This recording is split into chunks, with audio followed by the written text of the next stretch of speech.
I'm proud to serve as a member on the content board for the Vizient Medical Device TechWatch publication. I'm a consulting director at Vizient and working particularly in the value analysis space. And over the past few years, the team has evolved our online magazine to explore challenges faced by healthcare supply chain, particularly in the physician and clinical preference spaces. Combining the insights and experiences from experts at SG2, Vizient, and Aptitude, we come together to explore obstacles and opportunities in our constantly shifting industry while highlighting the novel ways we partner with both providers and suppliers. Today, I'm joined by Ryan Horn, Strategic Sourcing Analyst for Community Health Network, whose work was recently featured in a TechWatch article. Welcome, Ryan. Thank you, Neil. Happy to be here. It's good to see you. Ryan, what were some of the challenges that your team faced that led to your recent spine cost saving initiative?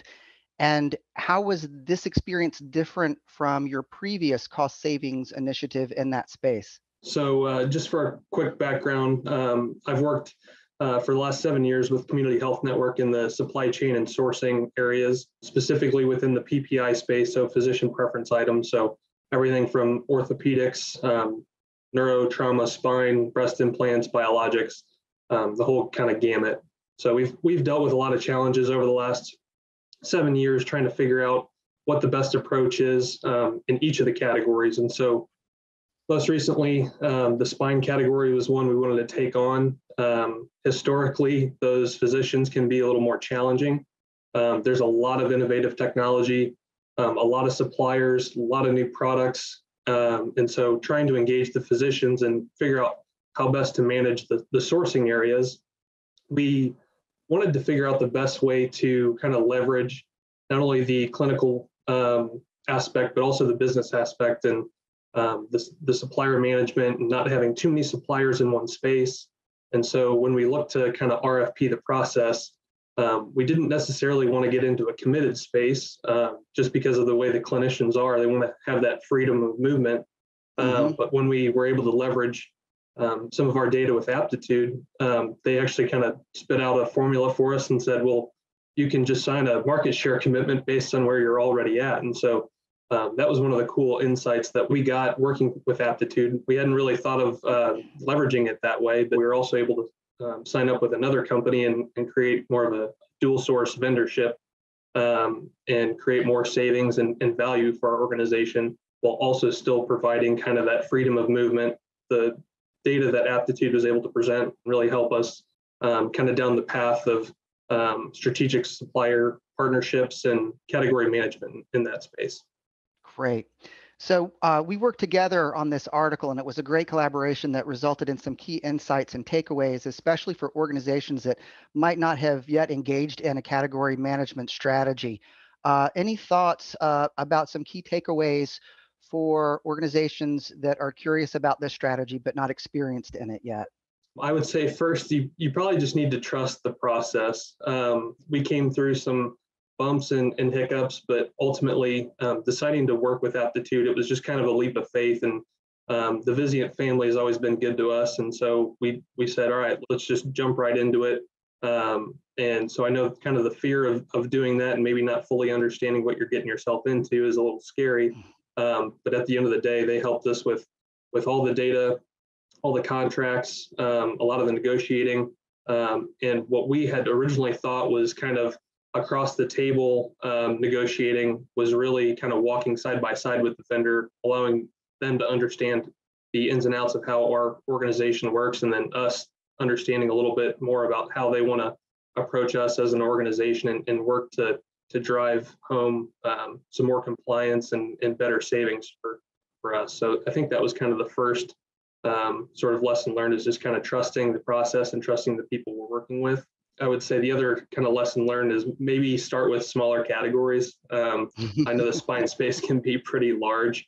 I can't remember the exact figures, but it was something about 48 days from start of the initiative to end of contracting. And the amount of contracts and the savings we pushed through was incredible. And I would say probably start with maybe smaller categories to kind of dip your toe in the water, not just plunge all the way in, but ultimately it was a success for and blew our expectations out of the water. It sounds like the cycle time was remarkably short, especially for a big, complicated category like this. There was a lot of work that I actually didn't have to do this time around on these types of initiatives. Normally, I'm doing all the digging and diving into the data, the analytics, the redlining of contracts, and I mean, there's a lot of legwork that goes into it, and typically that's kind of on my plate. And Aptitude was pretty much able to take most of that away from me. I could focus on kind of the day-to-day duties that I still have to manage, and Right. so that was a huge lift off of me and our team. And so that was really a time saver. I And was struck by the imagery of imagining yourself on opposite sides of the table with your supplier in tough negotiations. Yet this experience was more like sitting on the same side of the table with them. You were both working in the best interest of both of your enterprises. yeah, so historically, these, at least with the spine space, it's always a negotiation, and it's always we almost don't look forward to it. And I know the suppliers sure don't. And so this time around, they weren't really familiar with Aptitude. I think they were a little hesitant at first. And what they ended up realizing, and why we wanted to contract for Aptitude, was they get to see a lot of our data now. And so that was a value add for them, where they can start measuring compliance, market share, when normally they have to rely on us to provide that sort of data. Mhm. Some organizations don't like to do that.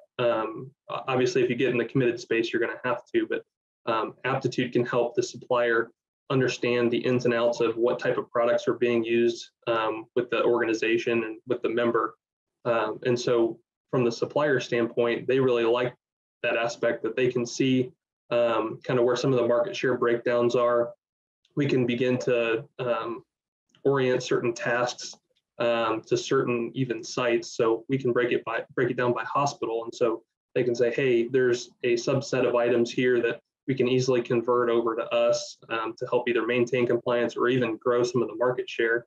And as we look to grow those market shares, we can get increased savings and value from the supplier. And so ultimately, what we were able to figure out is, hey, we're both in this together. Let's figure out the best way to kind of manage the category, and you come up with ways that you think we can either save or meet that compliance, and then us working with our physicians can help understand why we're in this sort of contract, and why we're signing up for this. And so kind of to your point, yeah, we were able to work along with the supplier to achieve the goal that ultimately we both want, where you're right, we're not sitting across the table anymore, like saying we need this price and you need to give a little bit. It was understanding or seeking to understand each other's point of view and position, and ultimately crossing that finish line and getting that contract done. That's a great point. You know, when I think about big conversions or implementing changes in utilization of product, where the rubber really meets the road is what happens after the contracts are signed, right? I mean, it's tough enough to get to ink on paper, but then who's tracking it? Who's monitoring it? We monitored the progress the first couple of months, just Yeah. to kind of make sure that we were all on the same page as to how things were working. We ended up meeting a couple times during that time frame just to set up some new rebate structures and enhance the contract even more, even after signature. And so we actually have our first quarterly business review in a couple weeks, and the caveat or the driving force of that was, okay, we're a quarter of the way into this. Let's look at the data. Let's see where we're at. Where do we need to improve? Has a certain site slid back a little bit? And so those are the insights that we can all just kind of go onto the platform and get the visuals and create the conversation and drive that compliance home. What a great story about a really challenging and complicated project that was made easier and faster, both to implement as well as to track. Well, we've really only scratched the surface here. To read the full story, I'd like to encourage our audience to head over to the TechWatch page to access current and past editions. And thank you very much for your time.